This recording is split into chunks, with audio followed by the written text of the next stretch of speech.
Hola a todas y todos, nos encontramos en Piensa Prensa, en nuestra clínica jurídica, con nuestra gran amiga abogada, máster en Derecho Laboral y Derecho Público, que hoy nos va a hablar sobre las causales de despido en una empresa que muchas veces confunden también a los trabajadores y no saben muy bien cómo establecer sus derechos. En ese sentido, por favor, explícanos un poco de qué va el tema.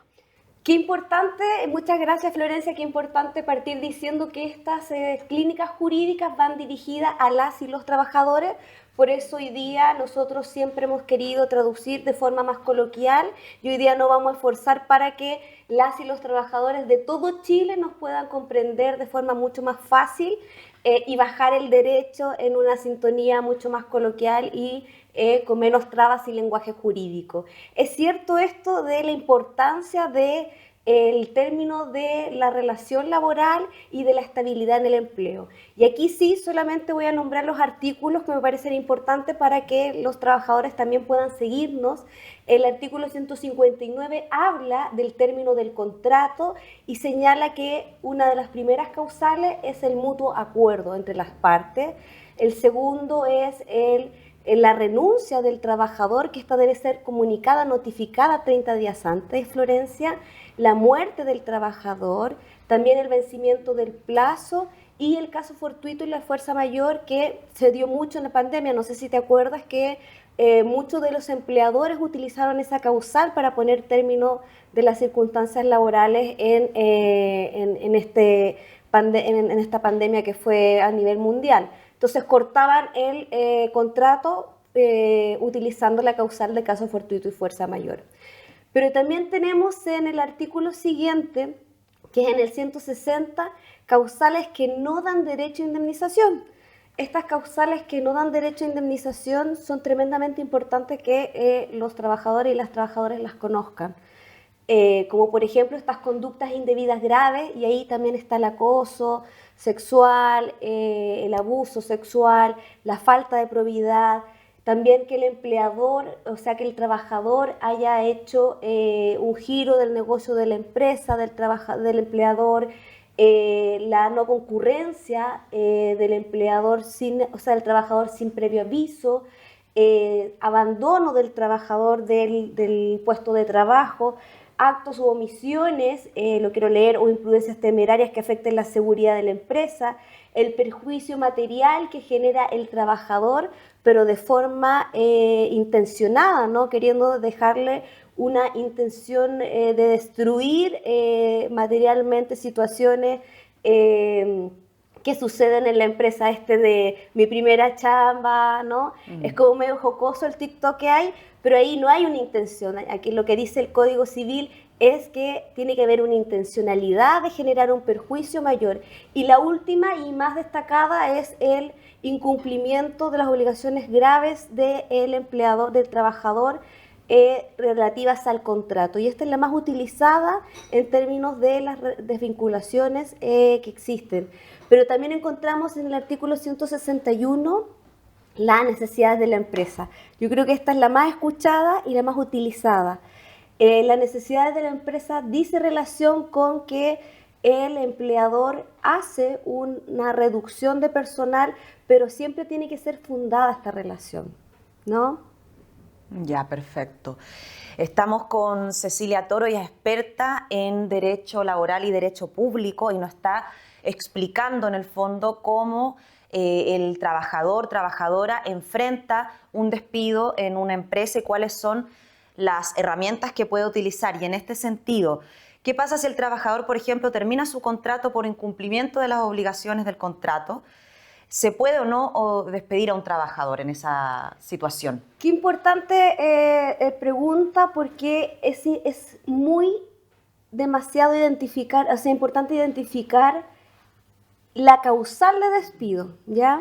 La causal de despido implica mucho para el empleador ciertas cosas, como por ejemplo, cuando la causal está mal invocada, se puede llegar a una indemnización del 30% adicional, del 50% adicional y hasta del 80% adicional si la causal está mal invocada. Y en el caso del incumplimiento de las obligaciones del contrato es importante también decir y señalar que no solamente son para el empleador, ojo, que el autodespido, es decir, el acto jurídico en que el trabajador puede desvincularse por incumplimiento de las obligaciones del trabajo, también las tiene el trabajador.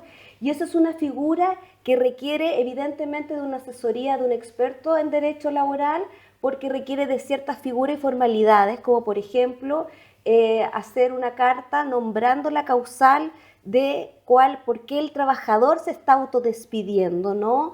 Y generalmente es el incumplimiento de las obligaciones del contrato, que también puede ser el acoso sexual, el abuso sexual, las tocaciones, la falta de probidad. Todas esas pueden ser causales de autodespido. Y el autodespido, tal como te digo, requiere de ciertas formalidades para que se lleve a efecto y que pueda llegar, de acuerdo al artículo 168 del Código del Trabajo, a los tribunales competentes, que en este caso sería el Tribunal de Letras del Trabajo. Perfecto. Y con respecto a las pruebas que puede tener un trabajador o trabajadora para denunciar a su empleador, ¿es legal grabar, por ejemplo, a mi jefe cuando está, qué sé yo, vamos a poner un caso hipotético, abusando de otra compañera? ¿Cuáles son los márgenes dentro de los cuales yo puedo utilizar esta herramienta? Háblanos un poco más de este tema. Antes del 2017, toda prueba en materia de audiovisual, de WhatsApp, de mail, no era permitida. Y no voy a decir qué banco, pero a través de una negociación colectiva de un grupo de dirigentes sindicales con un gerentes representantes de un banco, se estaban tratando de prácticas sindicales, ¿no? ¿Y qué pasó? Que se grabó toda esa reunión de estas prácticas y sobornos que existían, se mostraron por primera vez como prueba, y la Corte Suprema, a partir de ese hecho, dijo que se iba a ser permitido en materia de derecho laboral. Por si acaso, quiero ser muy reiterativa con esto, en materia de derecho laboral, permitir las pruebas audiovisuales, WhatsApp y correos electrónicos. A partir del 2017 recién se da apertura a esta posibilidad, esta grandiosa posibilidad, porque antes los trabajadores, ¿cómo probaban que estaban siendo víctimas de acoso sexual? Era muy difícil, ¿no? Era muy complicado probar de que había sido víctima de acoso, de abuso sexual, de que me estaban grabando, que había una grabadora, no sé qué. Era muy difícil antes del 2017 tener ese material probatorio. Hoy día, a través de un pronunciamiento de la Corte Suprema, que ha sido reiterativo durante los últimos años, a partir del 2017, las grabaciones, los Twitter, los Facebook, las redes sociales, el WhatsApp sobre todo, los mails, son parte de las pruebas. Pero no cualquier prueba, Florencia, sino que tiene que ser dentro del vínculo jurídico laboral. Perfecto, esto es muy importante. O sea, yo sí estoy en el marco de una fiesta extra laboral con mi jefe o jefa y estoy viendo alguna acción indebida con respecto a declaraciones que esté dando con respecto al trabajo, ahí no sería legal grabar a mi jefe o jefa. Lo que ha dicho la jurisprudencia es que toda prueba se tiene que dar dentro del marco del vínculo laboral. Es decir, si tú eres mi empleadora y yo soy la trabajadora, tiene que ser dentro de la estructura laboral, tiene que ser dentro del área laboral, en el contexto del vínculo y la relación contractual. No puede ser que sirva solamente una relación de carrete, de ir al cine, ¿no? Tiene que ser una grabación en relación a la estructura, la misma estructura, la empresa, ¿no? Bajo la subordinación y dependencia o bajo el mismo rango, ¿no? Pero lo claro aquí es que tiene que ser dentro del vínculo de la relación laboral. Y lo más importante, que tiene que grabar el propio afectado. Es decir, si yo soy víctima de acoso sexual, quien tiene que grabar soy yo, no un tercero, sino la víctima que es víctima de este cumplimiento de las obligaciones, de este abuso grave, de conductas indebidas, ¿no? Y eso también es importante porque la jurisprudencia ha marcado una gran diferencia respecto de que un tercero ajeno grave para que sea prueba de la persona afectada. Y eso lo ha dicho que no es parte de un sistema probatorio y no es admisible en materia de derecho laboral. Vamos a una pequeña pausa y ya regresamos.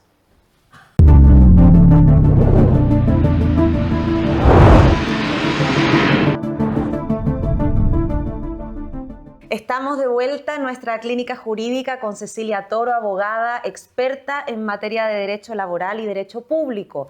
Estábamos hablando de cómo un empleado podía denunciar a su jefe o jefa, cuáles eran las herramientas que se tienen. Es posible, por ejemplo, tomar pruebas, grabar. Y Cecilia nos explicaba que en el fondo todo es posible siempre dentro del marco y del margen del ámbito laboral, ya sea en el espacio de la empresa, en un vínculo específico del trabajo. Pero ¿qué pasa? Y nos surge esta duda, y a muchas personas de la audiencia también les deben surgir, en otras instancias donde, a pesar de que estamos, por ejemplo, en una fiesta donde estoy compartiendo y me encuentro con mi jefe, hay algún abuso.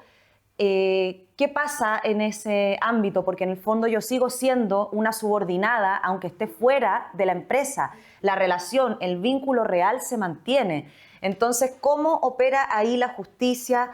¿Cuáles son las herramientas que tiene este trabajador o trabajadora?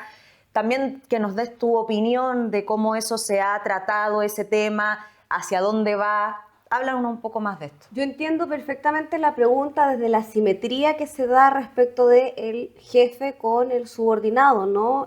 Con el trabajador en este sentido. Y subordinado porque lo dice el Código del Trabajo, subordinación y dependencia, ¿no? Pero la verdad es que lo cierto ante las Corte Suprema y ante la Corte de Apelaciones, la jurisprudencia ha sido muy clara. El vínculo jurídico es aquel que se lleva y se sostiene en el lugar del trabajo, en horario de trabajo. Todo lo posterior no es aceptado respecto de las grabaciones. Entonces, qué interesante cuando tú me trasladas a un carrete, un espacio de un asado, ¿no?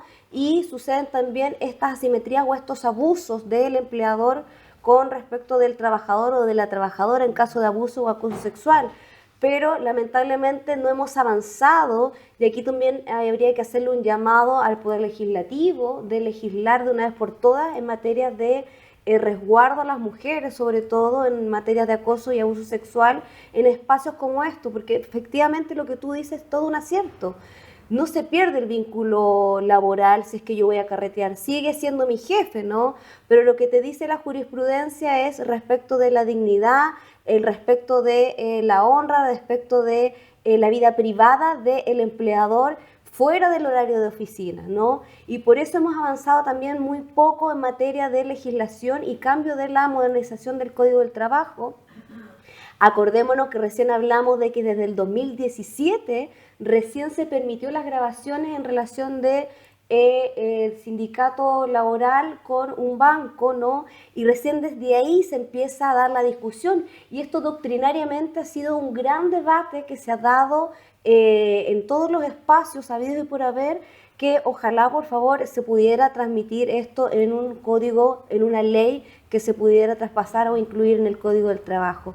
Bajo mi experiencia, Florencia, quiero contarte que he tenido audiencia en Colina donde en un mismo caso se me aceptó la prueba y en el mismo caso se me negó la prueba, ¿no? Tenía dos grupos de clientes y con distintos jueces, uno me negó la prueba audiovisual y la otra jueza me admitió la prueba audiovisual. Por tanto, no hay criterio de aceptación, todavía está en pañales.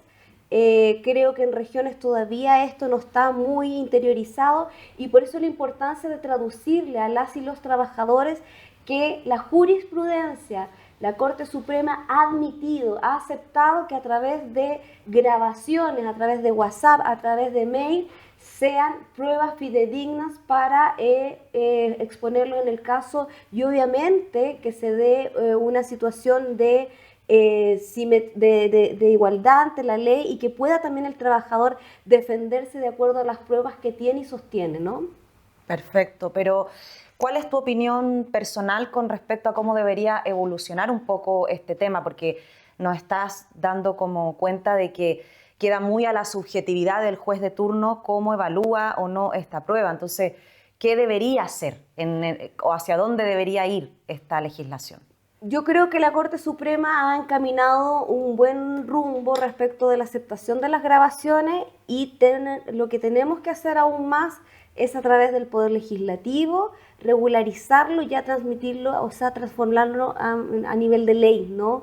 Creo que esto es algo que todavía está en pañales y que si bien hay que madurarlo un poquito más, tus mismas relaciones que tú hablaste, tus mismos ejemplos que tú hablaste, que el vínculo jurídico se mantiene, el vínculo jurídico laboral se mantiene, es indispensable, ¿no?, que se legisle con mayor claridad y esté ya consagrado, más allá de lo interpretativo que pueda hacer en primera instancia, y cuando hablo de primera instancia son los tribunales juzgados de letras del trabajo, de ahí en segunda instancia vienen las cortes, ¿no?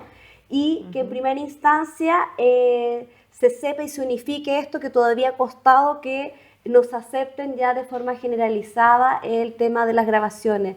Y eso es muy importante decirlo y reiterarlo, Florencia, que las y los trabajadores empiecen a grabar situaciones de abuso, de acoso, de incumplimiento de las obligaciones del contrato y todo lo que los afecte en términos de las relaciones laborales. Si se puede, está permitido y tiene que hacerlo efectivamente la víctima y dentro del marco del vínculo laboral y en las dependencias laborales y en horario de trabajo. Perfecto, muchas gracias. Síganos en nuestras redes, en todas las plataformas, Instagram, X, y atentos a toda la información que nos pueda dar Cecilia Toro, experta en Derecho Laboral y Derecho Público, para que nos hagamos de herramientas para enfrentar en el fondo este mundo tan complejo que es el ámbito del trabajo.